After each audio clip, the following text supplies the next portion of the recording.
Hey everyone, it's Kenny McIntosh here at WhatCulture.com, and I am at Media Row here at WrestleMania weekend, and I'm joined by the one and only WWE Intercontinental Champion, Kevin Owens. Kevin, sir, how are you? I'm good. How are you, man? I'm good. It's good to have you here. It's funny, I was actually reading an interview yesterday with the Honky Tonk Man, Yeah. the greatest Intercontinental Champion of all time. I'm sure you would agree. Of course, who wouldn't? Who wouldn't? And he endorsed you. I he said saw that he is a big fan of your work. So, were you a fan of the Honky Tonk Man back in the day?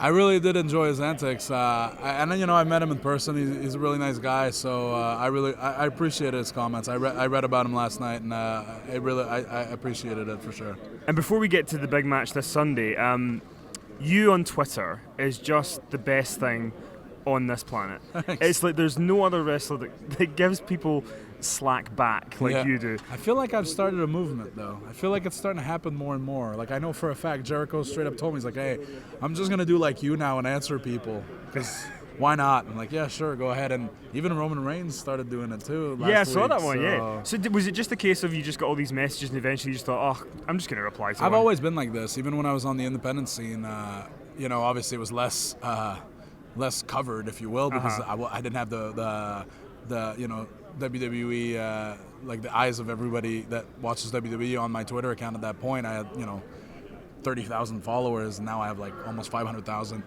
I just feel like you can't. Here's the thing. As many, for each answer I send, I block about 100 people. Yeah. Because the people, like the stuff people send me is appalling. Like if you saw the stuff we get on a daily basis, you'd probably wonder why we're even on Twitter at all.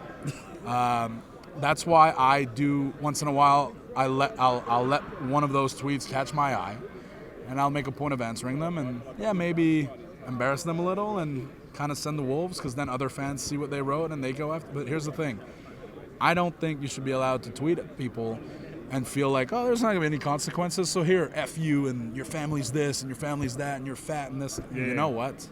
Here's the thing. The thing I do too is I put research into my answer. Like, I'll go into people's profiles, and 9 times out of 10, the guy who'll insult me, if you go on his profile, all he does all day is tweet at porn stars and beg for a reply. You know what I mean? So, Yeah. Or he's got an egg for a picture. If I find those a lot less interesting, but like I'll research people, or in their bio they'll be like, "Oh, I'm an artist. You got 18 followers. You must be a great artist." You know what I mean? Stuff like that. Or my band is playing there Saturday. 4 followers. Like, yeah, that's gonna rock. You guys are gonna rock the house. Clearly, you know what I mean. So I don't know. I feel like people just tweet things and think, oh, there's no consequences to this, and yeah, we're humans. Like, I'm a human.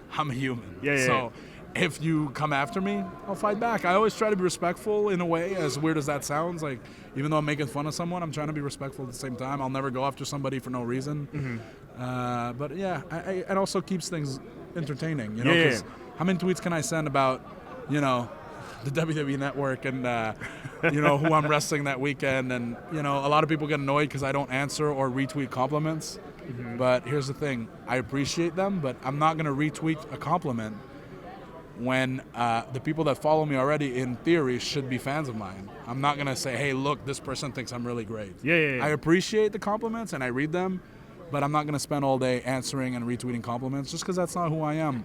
As much as I appreciate it, it's a lot more entertaining, too, to just destroy somebody than to say, hey, thanks, I really appreciate you liking me. You know what I mean? Yeah, no, absolutely. Yeah. And one of the things I think that's interesting about your character is that you... obviously, when you came in with John Cena on the main roster, one of your things is, I'm fighting for my family. Yeah. I'm fighting to give them a better life. Sure. And that's not typically something a bad guy would say. So you're like taking a new twist on it. How important was it for you when you came up in the main roster, or even in NXT, to put a different twist on being the bad guy? Well, I've always been a big fan of shades of gray in what we do, because I find those more interesting than anything else. I find one of the reasons why John Cena is so interesting is he's not a shade of gray per se, because he's clearly the good guy fighting for the good cause, but the reactions he gets are very split down the middle, where half the people hate him, half the people love him, and that combination makes for interesting television. Yeah. Shades of gray, in my opinion, here's the thing, like I said just now, I'm a human. I'm not a bad guy, I'm not a good guy, I'm a guy. I have a family. And, the thing about it is, when I started in NXT, the whole family thing, like the reason why I was allowed to mention my family is because of Dusty Rhodes. I did a couple days at the Performance Center before I moved full-time to Florida, just to, get to see how it works and stuff like that. And as I was flying home from that little trip, I was on the same flight as Dusty, who was heading to North Carolina, and I didn't know Dusty at the time. Mm-hmm. He knew who I was. I knew who I obviously knew who Dusty Rhodes was, but he knew I was the guy coming in. That's all he knew. Yep. We sat next to each other in the airport, and he's like, so what's next for you, kid? Like, what's happening? When are you starting? So I said, I'm starting at the Performance Center in a month. Or actually, it was in 2 weeks. I said, I'm starting in 2 weeks. I have to move my entire family from Canada to Florida before next Monday, which was like 7 days later, because my son starts school a week later, and I want him to have a week to acclimate, to the new surroundings. Dusty looked at me, he's like, so how are you going to do that? I'm like, well, I have to find a house, I have to find a school, I have to pack everything in the truck, and I have to drive the 2 days from Montreal to Florida. And he looked at me, he's like, there's no way. He's like, you're not going to do it. Mm-hmm. I'm like, well, I have to. And then 7 days later, I was at the Performance Center, and he looked at me kind of double take. He's like, did you do it? I'm like, yep. And I was exhausted. Like, I just literally just finished driving. And he shook his head, and then he sat me down, a couple hours later, and just turned the camera on and just started asking me questions because he wanted to get to know me, and he wanted to be able to show Triple H who I was. Yep. And I just talked about my family because he started asking me questions, and naturally the answers, my family would come up. And when he turned the camera off, he's like, we got to make family a part of who you are because that's all you talk about. He's like, even at the airport, the first thing you were concerned with was I got to get, like, he asked me what's next for you, and my first answer was I got to get my family here. Yeah. So Dusty was very instrumental in that part of who I am being brought forward in NXT, and Triple H was willing, to let that happen. And then when I started the first night on Raw, it just felt natural for me to bring it up. Like, I'll have people say, like you said, I'm technically a bad guy, but on Twitter I'll talk about my kids and my wife constantly because that's who I am. When I started, Dusty gave me the confidence that it was okay for me to do that here as well, and I really, I appreciate that. Like that,